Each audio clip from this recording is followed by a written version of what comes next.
शेवगावमध्ये चुरशीच्या झालेल्या लढतीमध्ये शिवसेना शिंदे गटानं बाजी मारली असून माया अरुण मुंडे या 86 मतांनी विजयी झाल्यात। यावेळी कार्यकर्त्यांनी जोरदार जल्लोष करत भव्य मिरवणूक काढली। शेवगाव नगर परिषदेच्या निवडणुकीत झालेल्या अत्यंत चुरशीच्या सामन्यामध्ये शिवसेना शिंदे गट यांच्या उमेदवार माया अरुण मुंडे यांनी अवघ्या 86 मतांच्या फरकानंच विजय मिळवला आहे।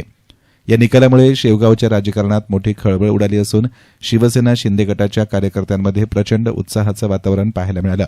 मतमोजणी दरम्यान प्रत्येक फेरीमध्ये चुरस कायम होती। अखेर अंतिम फेरीमध्ये माया मुंडे यांनी अल्पमताधिक्य मिळवत विजयश्री खेचून आणला।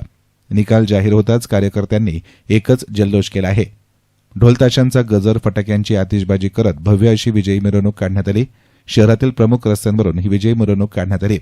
अरुण मुंडे हे भाजपचे निष्ठावंत पदाधिकारी असताना ऐनवेळी त्यांना डावललं गेल्यानं त्यांनी शिवसेना शिंदे गटाकडून आपली उमेदवारी केली। त्यामुळे अत्यंत कमी मतांनी ते विजयी झाले आहेत। त्यांच्या या मताधिक्याची जिल्हाभरासह महाराष्ट्रामध्ये चर्चा होती।